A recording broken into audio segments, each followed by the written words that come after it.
Hi, James here. It's 2 weeks away from our frost date, about a week or two actually, and I wanted to show you how the starts and the seedlings are doing, alright?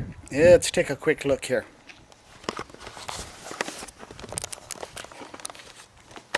And if you look right here, these are the marigolds that I bought, and when I bought these were nothing but buds, and they've just taken off great.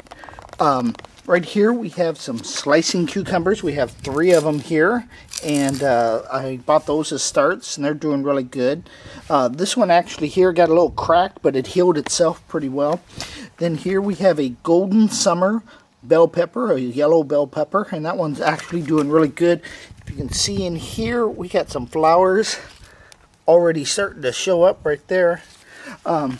Down here we have a lemon cucumber. This is going to be interesting. I've never grown this before. It comes out round and yellow. Here we have a chocolate mint. I've already torn off some leaves on this and just chewed on it. It tastes great, and I'm hoping maybe to make a tea out of this one day. We have here one of the few tomato plants I'll actually be buying. This is a Mr. Stripey. I think I'm going to get another one of those because I like growing my tomatoes in doubles. They just seem to yield better when you have 2 of them next to each other. Bought a rosemary plant. I was trying to grow rosemary, but it was one of the few seeds I think I bought that just weren't valid good seeds, and it never germinated. I also went and bought 2 Italian large leaf basil plants because I'm wanting to make pesto, and the other pesto that I'm growing, the other basil, I'm sorry, that I'm growing is actually a sweet basil, and that's not necessarily the best thing for pesto when it comes to that. The other thing I bought here is I bought some leeks, and these are called Titan leeks. I think they get really big. I got to plant those in the ground real quick, maybe even today. Then over here we've got one of the trays that we're growing inside, and I've been bringing them outside lately on good days, and things are kind of growing pretty good. Come down here at this angle and you can see we got some early cantaloupe and sweet 100 tomato, jubilee, orange pepper, pepper orange sun actually it's called. This is the yellow pear tomato, so we're doing really good there. Then we come over here. This is our thyme. I've got 2 different things of thyme that are doing really good. Then we have a variety of, like for here, we've got eggplant, long purple Asian. We've got another yellow pear, a beefsteak.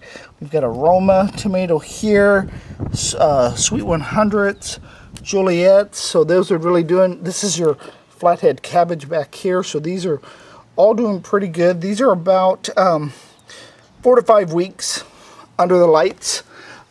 Then here's the other tray.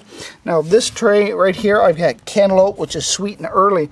Then these little ones here that you're seeing with the stalks kind of sticking up, those are corn. That is a, let me double check the variety of corn on that. That's cilantro that hasn't gone through yet. That is called corn sweet. It's a jackpot 100. Now it does say that corn you should be growing straight in the ground, but I wanted to try some of my corns in seedling starts only because I saw some stores actually selling corn already started in starts, and so I thought, well, let me try half of them that way and then half of them in the ground. Let's see how it goes, and then next year I'll have a better idea if I want to do the same again. Here's some of the plants that I brought out a little early, and we have a variety of squash here and different tomato plants and things like that. And then lastly, we also have this one with some garlic chives and Dixie squash, and this one right here, this tall one, that's an okra. The okra's really taken off well.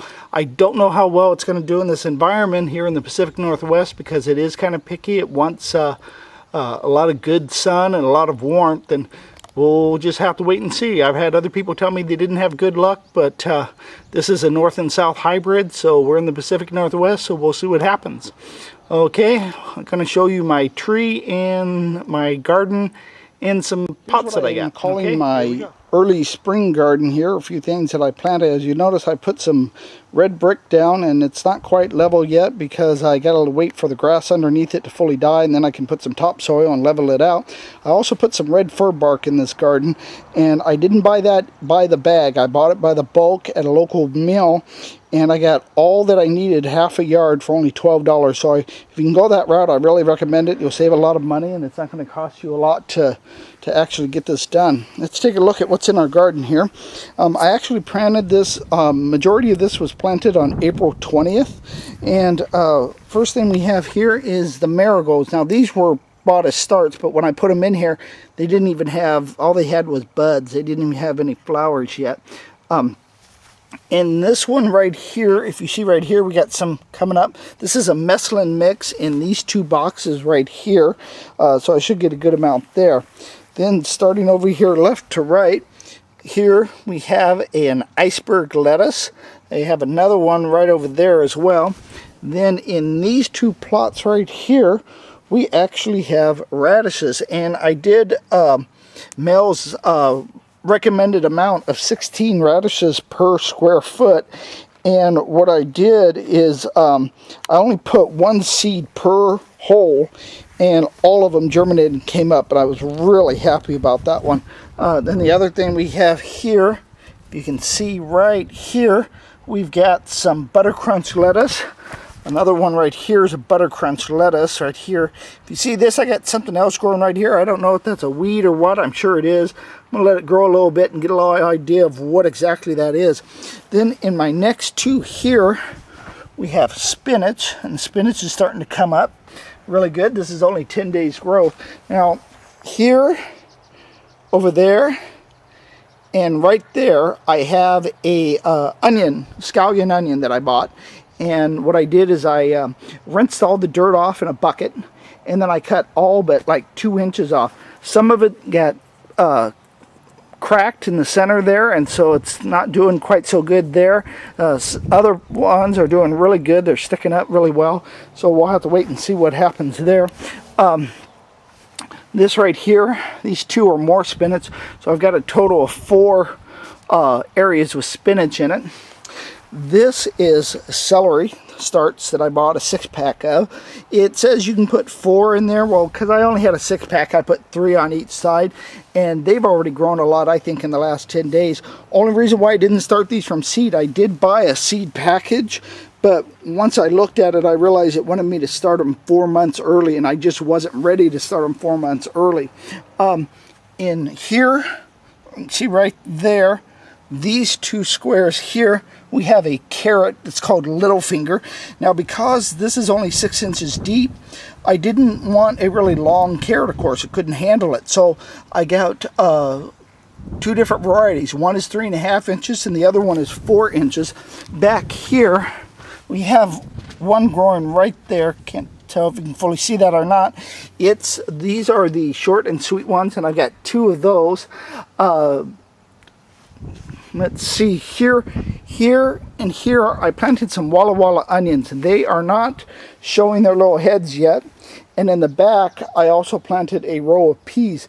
Now, those are sugar snap peas, and I think one reason why these 2 rows aren't really germinating that well is they're not getting as much sun as the other rows are. It seems like because of the direction of the sun and everything I have, this fence does shadow them a little more than I would like. But as the season gets later and later, they'll get more and more sun. So I may change this next year. I may leave it as is at this point.